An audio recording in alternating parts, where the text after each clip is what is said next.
I've just got incredible faith in Jeff Horn and who he really is deep down, and that's what I said to Jeff after that last loss is, you know, you just need to look inward and decide how you want to be remembered and who you are, and not only how you want to be remembered, but how your children and your grandchildren want to look back on the legend of Jeff Horn and who he really was and what he stood for. And I think Jeff's done that too, and realised, hey, you know, I'm still only a young man. I've got so much more to give. Plus, he can set himself up well and truly financially for absolutely for the rest of his life in the next few years. So, you know, I think that the story continues. And I was just saying, we're doing a movie on the Jeff Horn story, and I said, what a sequel last night, just how far down we went, how far back we come. You know, just what an amazing journey, you know, and it continues. This is it's just another chapter, and I'm looking forward to the next chapter. As Dean said, there's opportunities out there.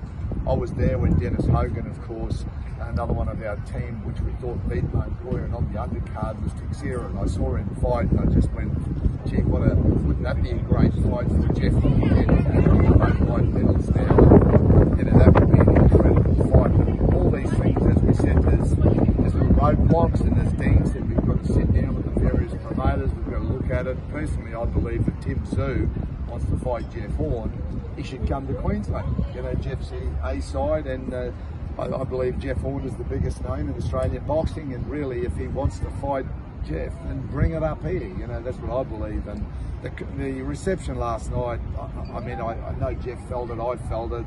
Just being a Queenslander up here and feeling that warmth, that reception was just amazing. It certainly lifted us both last night. Is there any fighters overseas that like the way they like? There's heaps of them, you know, it's a very good division. There's guys like Hurd, there's Harrison, there's Williams, there's Charlo, Jamel, you know, there's Teixeira now, there's a Dames who lost to Teixeira. It's a good, strong division now. The light middleweight division is, in fact, there's just great range between welter and middleweight now. That whole range in there with the likes of Canelo and Golovkin in that light, that welterweight to middleweight range. So there's just incredible talent there, and I think there's a great opportunity. You know, we've just got to look at all the options there. Naturally, another world title would be great. Made Jeff a two-division world champion. He certainly deserves that.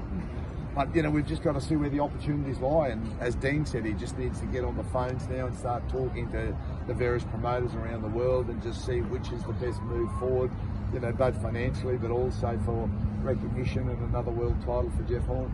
So do you see Tim Tszyu as the next fight, or is that down the track? Possibly. I mean, in a perfect world, I would dearly love to see, you know, Jeff fight for a world title and then make the Tim Tszyu Jeff Horn for a world title. But as Dean has rightly said, you know, those pieces may not come together, and it may be that it ends up being an eliminator or something like that. But, you know, we've just got to look at those options. But yes, wouldn't that be amazing if Jeff could fight for a world title in his next fight and then make that a defence of the world title against Tim Tszyu? But, you know, who knows? I think we've just got to put all the options on the table and, you know, look at it from a wide range of viewpoints and come up with the best decision. So would you consider fighting Tszyu next, or would you want maybe another one between that? I'd certainly consider it, yeah. That wouldn't be off the table, you know, to fight Tim Tszyu next. And if that's the best move forward, then we'll look at that. But I think we do need to look at all of the options, look at all of the world champions currently in the light middleweight, and just weigh up where there is a possibility of getting a shot directly now at that title. And if there's not, then an eliminator, and that eliminator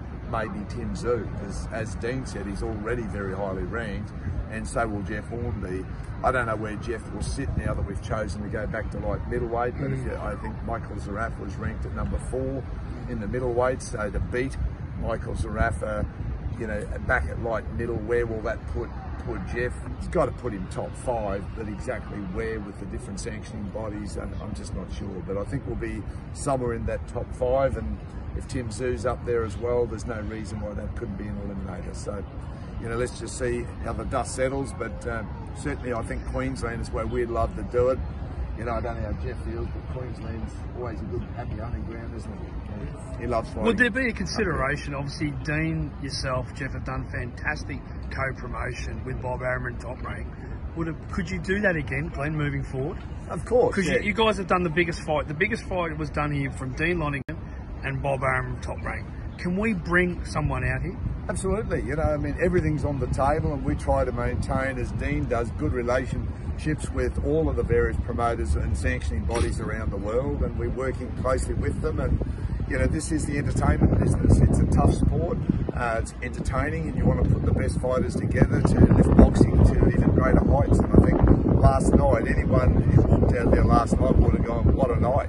It's a night that people are going to remember for a very long time, that within the space of 30 seconds, it's almost gone from one side throwing the towel into the other side throwing the towel. It's just an incredible turnaround, and you know, that's sport. You know, that's what everyone wants to see. You're right, a lot of people walked out saying, what a fight. Zerafa's camp have also walked out saying that they were robbed. Their talk before the fight did a great deal in selling it. Is it time for them to just suck it up and eat some humble pie? Yeah, I think they've just got to cop it on the chin. Honestly, I didn't think when Jeff knocked Zerafa down the first time, I didn't really think he was going to get up. He looked very ginger, and I thought they'd throw the towel in. The second time Jeff knocked him down, I thought, he ain't going to get up this time. You know, the towel's got to come in. I actually looked at the corner and sort of like, okay, where's your towel? Where's your towel? Yeah. Where's your towel? And they had it in their hand, you know, and I think, I don't know, were they waiting for a text message for Sam Magruder? You know, problem with Optus, communication breakdown. You know, I don't know what was going on there between the texting and all of that. It's a weird sort of setup. But anyway, you know, the towel didn't come in. And then I thought right at the end of the bell, he sort of virtually went down again, and I thought the ref was actually waving the fight off, because you can't be saved by the bell, but he was waving the end of the round. I'm going, hang on, was that fight over? And I wasn't exactly sure, but then he walked back to the corner. I thought, oh, it's still game's on, you know. Have you seen that before in the sport, the telecommunications, from someone in Melbourne communicating to a corner? Like, I've never seen it in my 15 years around the world. What's your thoughts on that? It can't happen. Like, boxing is it changes by the second. There is no time for texting and mucking around and things like that. It's just insane. You know, you can't operate in that fashion. So, you know, it can change, as we saw last night, second by second. So what are you're sitting there half typing a text, and what are you backspace and go, nah, throw the towel in. I mean, that's just crazy. You can't do that. So I just don't understand that operation at all. So. Any other questions, guys? If not, I'll bring on the man of the moment. Look, I don't care. That's what the team's for. They can go through all the options, what's on the table, and I guess I'll just listen to whatever that, but I'll finally make the last decision of who I fight next. How do you make it with Tim and how he's come through so far? Look, Tim has been an impressive fighter. He's done well. He's fought some pretty good opposition. So he's impressing people out there, and that's what you need to do in boxing. Is he biting off a little bit more than you can chew at this stage of the sport? Look, he's definitely wanting to jump in the deep end, that's for sure, with no floaties on either. And Tim Zhu is definitely got the skills to go up there and fight with the best, but whether he's got it just yet, I don't know. People were saying last night it's possibly the fight of the year. Oh yeah. For you, when you're the fights you've had in your career, where does this one stand in terms of how tough it was for you? Yeah, this one was a very tough fight. It definitely goes up there with one of the hardest fights I've had. Michael's a true competitor. Fought with his heart out there as well, and we both left it all in there. And yeah, he's a champion. How sore are you today? I'm pretty sore, as you can see. I'm a bit blown up here and there. I think the one on my left eye was from a head clash right at the start of the fight, which somehow I managed to get through with no problems. But yeah, it was quite sore. Talk us through that 9th round, because sitting and watching, you couldn't help but think, crap, Jeff's gone here. But what were you thinking in those moments when you were just taking all those punches? Well, in round 9, I was probably thinking it's round 9. So that was probably the worst part about it. I was thinking about it too much, and that's where he started to get on top of me. But then I was able to get him with a couple of really good shots towards the end of that round. You knew you had that in you? Yeah, I knew I had it in me. I knew I could drop Michael if I got him with a good shot, and I was managed to do that a couple of times in that round. When you wake up this morning, Jeff, in a moment of sort of satisfaction, what did you say when you woke up? What was it in your world, in your eyes? What did you think? I woke up this morning and probably was like I could keep on sleeping. That's how I felt. I felt quite tired and didn't really feel like getting up, but we had plans to come get a coffee and do this press conference with you guys today. But getting back to the satisfaction of that, the overnight, like you woke up, it wasn't a dream. You're back on the horse and off you go again. So yeah, it's very satisfying to come back from that, especially the way their team was disrespecting ours leading into the fight. Makes it all so much more worth it, and we could say thanks, guys. Thanks for the motivation for that win. Did anyone touch on the Zerafa protest?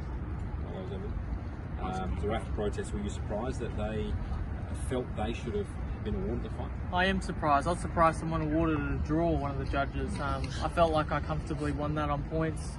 I was fighting that last round like I had easily won the fight on points, and I was very surprised that they come out. I think they just want a third match. That's what they want.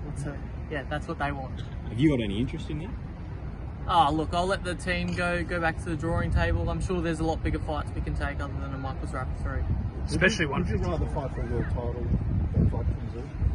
Yeah, look, world titles are where it's at. That's what you want in boxing, in the boxing world. I don't want to fight a Tim Tszyu. If I had a choice, Tim Tszyu or a world title, I'd go for the world title. Because you're not getting any younger. You want to be out of the sport in 4 years. You want to fight on the big stage the last 4 years. And domestically in Australia, it's all well and good domestically, but I'd love to see you back over in America. Yeah, domestic fights in Australia, there's some big names there to knock over, and but there's no bigger names than a world champion out there, and that's Correct. where the big fights are in the US and everywhere else around the world. I know you've changed your diet, Jeff, for this one, but is there something you've treated yourself to after the fight? I haven't had anything yet. I think I bought Isabel a muffin this morning. I probably had a little bit of that, but that's about all I've had so far that's been sugar, so I can't wait to get myself into some chocolate and ice cream. Well done. All good? Yep. Okay,